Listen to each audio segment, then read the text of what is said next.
welcome. Tonight, we journey back to a world older than any still remembered. A world of still winds over shifting sands, of ancient rituals and timeless rivers. A world where days began at first light. Not with alarms, but with the rhythmic call of cranes along the water. A world known to us as ancient Egypt.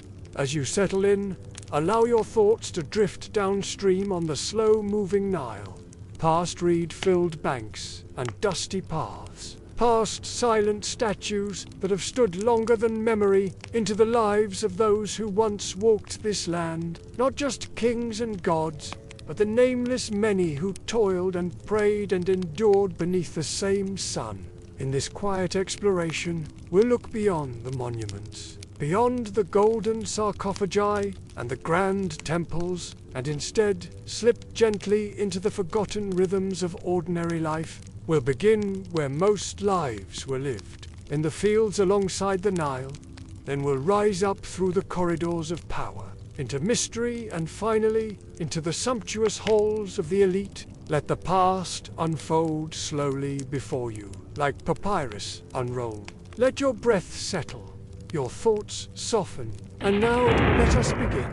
Now imagine yourself waking not in a palace, but in a small mud brick house, the ceiling so low you must stoop to avoid the woven mats overhead. The air thick with the scent of packed earth and yesterday's cooking fire. Outside, the first heat of morning already lingers over the flat horizon. The rhythmic calls of ibis echo faintly over the Nile, somewhere out of sight. You are a farmer, a peasant, though that word won't be invented for many centuries. You are one of thousands, the lifeblood of this old kingdom. Even if few will ever speak your name, your days begin with the river. The Nile floods predictably each year, or at least it should. When it rises well, it leaves behind a thick black silt, rich and nourishing. When it does not, famine is not far behind. Your role, each season, is determined by the water. Akhet, the flooding season, means time to maintain the canals, to dredge, clear and prepare. Pare, the growing season, calls you to the fields, sowing seed, patting it down with simple tools, praying for rain. Shemu, the harvest, is back-breaking. Long days under the sun, cutting grain with curved flint blades, bundling stalks, sweating silently. There are no days off. There are festivals. Of course, days where the priest's parade statters through the town and music drifts on the breeze. But for you, these are often another kind of work. Baking offerings, preparing the roads, showing reverence. The labor is constant. Your hands are calloused. Your back is never quite free of pain. The sandals, if you have them, are worn thin. And though you may eat more than the builders of later empires, lentils, onions, barley, beer, it is monotonous. A stew in a clay pot, again and again.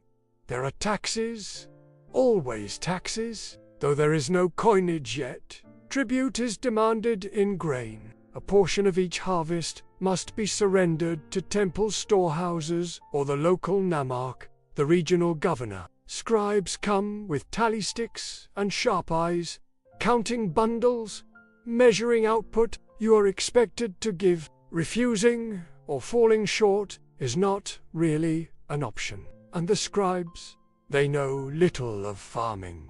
Their hands are clean, their robes fine, but they write and they report. And you toil. Disease comes quietly. The canals are teeming with life, and not all of it kind. You do not know the words for bacteria, but you've watched neighbors grow feverish and vanish. You boil water when you can. Sometimes it helps. Still, there is beauty. The fields turn a deep green after the flood, vivid against the tan horizon. Your children chase frogs near the banks. You shape amulets from soft clay, little tokens of protection, and the gods, ever present, are woven into daily life like the fibers of your linen.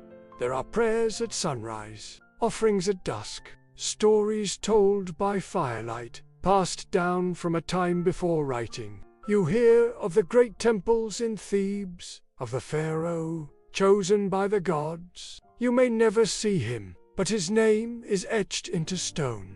His deeds recited on festival days. Your place in his grand order is clear. If far away, yet there is a quiet endurance here, a rhythm, the same tools your father used, and his before him, the same stars guiding your planting, the same river rising and falling. You do not call your life hard.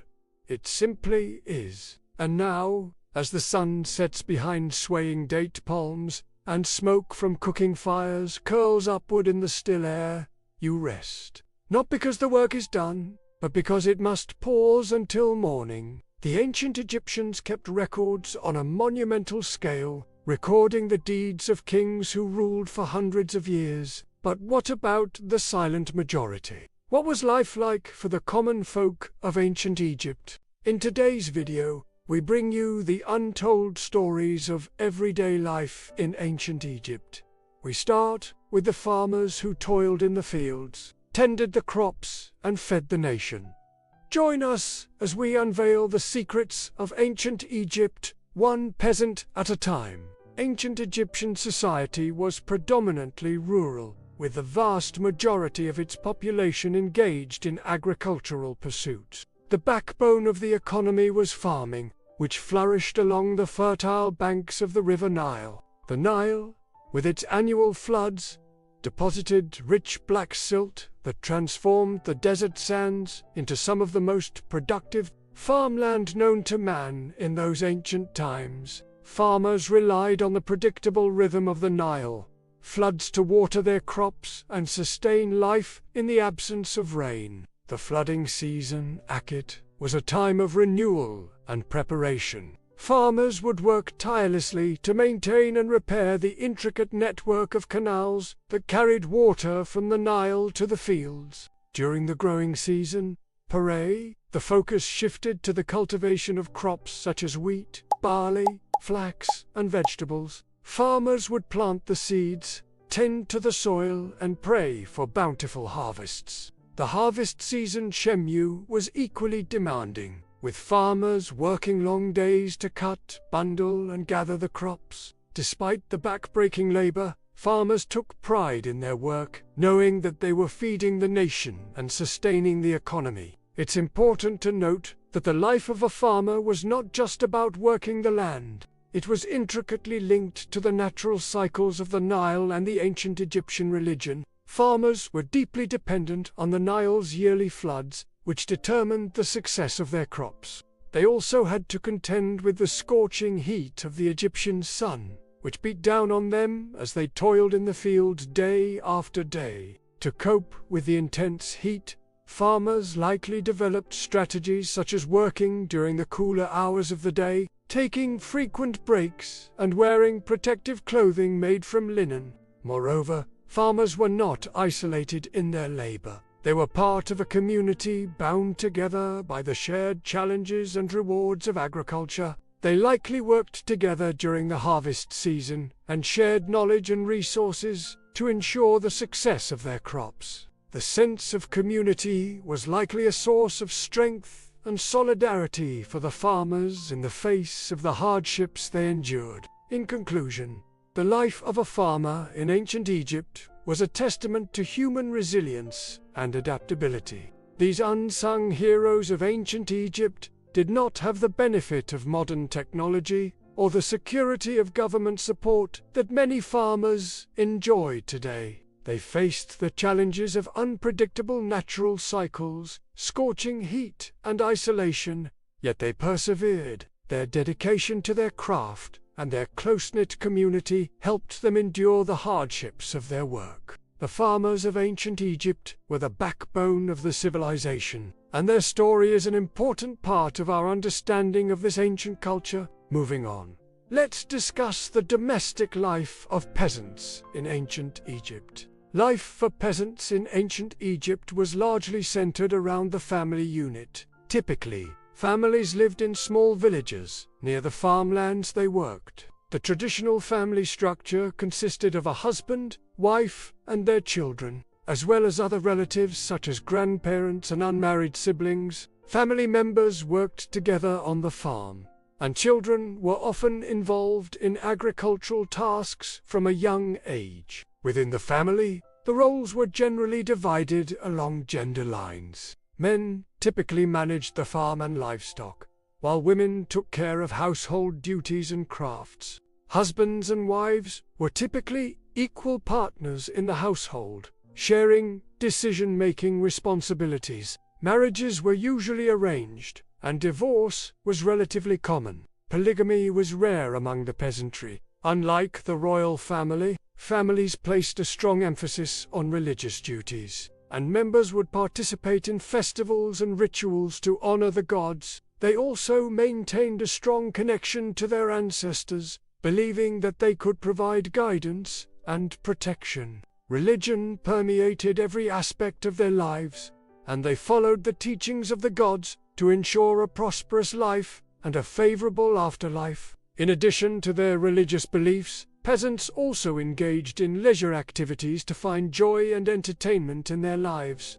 They enjoyed music, dancing, and storytelling, and they participated in local festivals and celebrations. Sports, such as wrestling and fishing, were popular, and they also found pleasure in games and gambling. The community played a vital role in the lives of peasants in ancient Egypt. They supported each other through festivals, rituals, and social gatherings, and they relied on their neighbors for help during times of need. The community provided a sense of belonging and solidarity, and it was an essential part of their overall well-being. In conclusion, the domestic life of peasants in ancient Egypt was characterized by a strong emphasis on family, religion, and community. They worked hard as farmers, but also found joy in their families, religious practices, and social connections. Their lives were shaped by their environment and their belief system, and they adapted to the challenges they faced with resilience and determination. So, there you have it,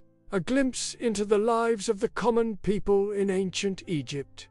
These ordinary individuals whose names may have been lost to history, but whose contributions shaped the very fabric of this ancient civilization. Remember them: the farmers, the laborers, the artisans, and the shopkeepers, the backbone of ancient Egyptian society. Thank you for joining us today. If you enjoyed this journey through time, don't forget to hit the like button, subscribe, and share your thoughts in the comments below. Together, let's keep exploring, keep learning, and keep dreaming of ancient worlds. See you next time on our channel.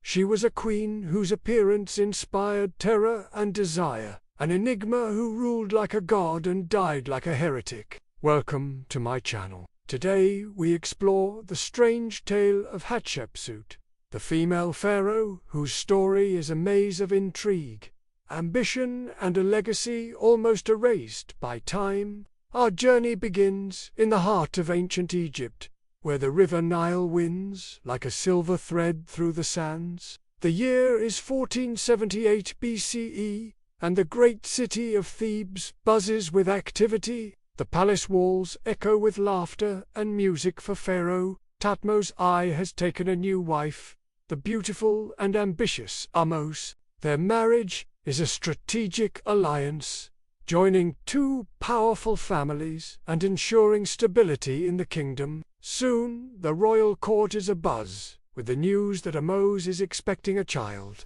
The heir apparent will be Hatshepsut, the daughter of Thutmose and his great royal wife, a name that echoes through history. Life is kind to Hatshepsut. Born into wealth and privilege, she's doted on by her parents, surrounded by the finest tutors and living in a palace that seems to touch the heavens. Her childhood is a mixture of luxury and learning. She grows up speaking the language of the gods, mastering the intricacies of hieroglyphics, and mastering the skills expected of any future queen.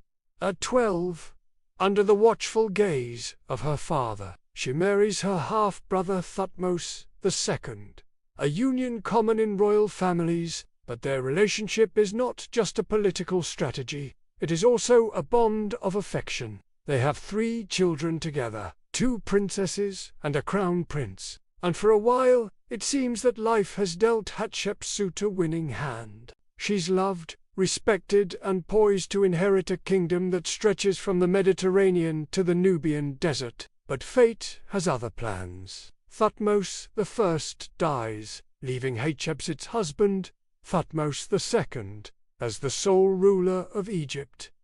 He ascends the throne at only 6 years old. Though Hatshepsut is still young herself, she finds herself thrust into a role she isn't prepared for. Now the great royal wife, she's responsible not only for managing a household, but also for guiding a young pharaoh. The weight of the crown rests heavily upon her head. While Thutmose II is more interested in hunting and pleasure than ruling, Hatshepsut takes charge. She rules in her husband's place, dealing with foreign dignitaries and making important decisions. The kingdom prospers under her guidance. Yet as the years pass, a cloud of worry hangs over her. Thutmose II is still unmarried, and Egypt needs an heir. Hatshepsut, desperate to secure her family's hold on the throne, takes drastic measures.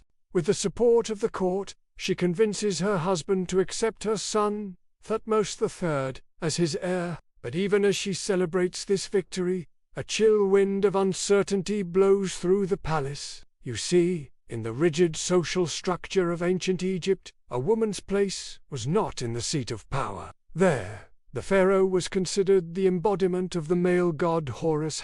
Despite her position, is still seen primarily as a woman. Her every move is watched, every decision questioned. She walks a tightrope between duty and tradition, all the while knowing that one misstep could send her tumbling into the abyss. Thutmose II dies unexpectedly, leaving Hatshepsut's son, Thutmose III, as the new pharaoh. The boy is only 12 years old, and Egypt is a kingdom in turmoil. Once again, Hatshepsut finds herself in a position of power, this time as regent for her young son. But this time around, things are different. A new threat looms on the horizon, a rival queen who won't hesitate to seize power for herself. Senenmat, a former courtier and close advisor to the late pharaoh Thutmose II, stands accused of plotting to usurp the throne. The evidence against him is damning, and Senenmat, unable to defend himself, is swiftly banished from the kingdom, stripped of his titles and banished forever. Now out in the cold, Senenmat clings to hope. He may be out of power, but he still has influence, especially among the priesthood, a force to be reckoned with in Egyptian politics. Slowly but surely, he begins to spin a web of intrigue, whispering tales of Hatshepsut's supposed ambitions, and playing on the priests' fears of female leadership. Meanwhile, Hatshepsut struggles to balance the demands of ruling a kingdom with the duties of raising a young pharaoh. Time is of essence. Thutmose III, though intelligent and eager, is far too young to rule on his own. Hatshepsut, torn between her duty to her son and her fear of losing control, must act quickly. Amidst this chaos, something extraordinary happens. Hatshepsut's half-sister Neferu, who had been living in relative obscurity, emerges from the shadows. Her timing couldn't be better. With the kingdom in turmoil and the priests growing restless, Neferu offers herself as a potential solution. She proposes a marriage alliance with Hatshepsut, an option that would solidify the current pharaoh's position and placate the priests. In a surprising turn of events, Hatshepsut accepts the proposal, and soon she and Neferu are united in marriage. This alliance, however, does little to quell the brewing storm. The priests, ever suspicious, remain unconvinced. They see Hatshepsut as a threat, a woman in power who doesn't truly belong. Their discontent grows, fueled by Senamute's whispers, until finally it boils over. One day, while Hatshepsut is offering prayers to the gods in the temple of Karnak, the priests pounce. They arrest her, accusing her of betraying Egypt and practicing witchcraft. To make matters worse, they seize control of the young Thutmose III, effectively cutting off Hatshepsut from her son and heir. Imprisoned and stripped of her power, Hatshepsut feels the full weight of her gender crashing down on her. She's betrayed, imprisoned, and with her legacy hanging in the balance, yet she refuses to break. Drawing on her years of experience in the court, she begins a campaign of quiet resistance. First, she patiently waits for her moment to strike back. Then she takes action. She sends a series of coded messages to loyal members of her court, rallying them to her cause. These secret missives are like pebbles dropped in water, creating ripples of rebellion that will eventually turn into a storm. As Hatshepsut secretly mobilizes her supporters, the priests grow complacent in their belief that they've won. They've secured the throne for Thutmose III, or so they think. But Hatshepsut isn't one to stay down for long. The final confrontation comes swiftly and decisively. In a stunning display of power and precision, Hatshepsut's loyalists seize the temple, freeing her from captivity and restoring her to power. From her throne, Hatshepsut wastes no time in consolidating her power. She executes the ringleaders of the revolt, including some high priests, sending a clear message that she won't tolerate any challenge to her authority. But she doesn't stop there. Realizing the depth of the damage done, she begins a systematic campaign to restore order and stability to Egypt. Her focus is clear: to heal the kingdom and reaffirm her divine right to rule. Over the next 21 years, trade routes are reopened, the economy stabilizes, and the arts and architecture thrive. The vast temple complex at Deir el-Bahari is a testament to her rule, a masterpiece of engineering and design that celebrates her legacy. But her most daring move is yet to come. In a bold attempt to legitimize her claim to the throne, Hatshepsut sets out to link herself to the gods. She commissioned statues and reliefs depicting herself as a male pharaoh, complete with a false beard, signifying her divine masculinity. She takes the title given to male pharaohs, further blurring the lines of gender in a society that strictly enforced traditional roles. She even goes as far as to declare herself the daughter of the moon god, connecting herself directly to the royal lineage of Egypt's past. Yet beneath this facade of power and glory, doubt lingers.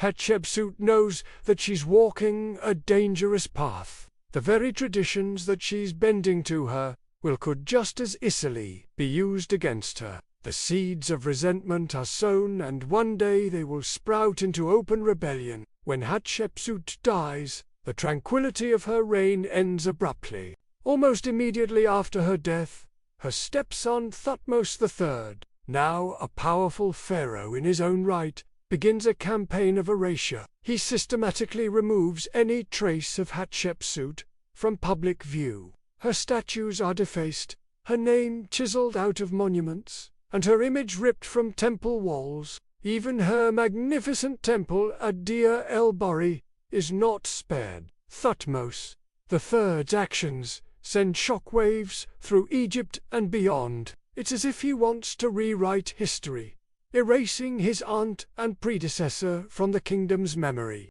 But why?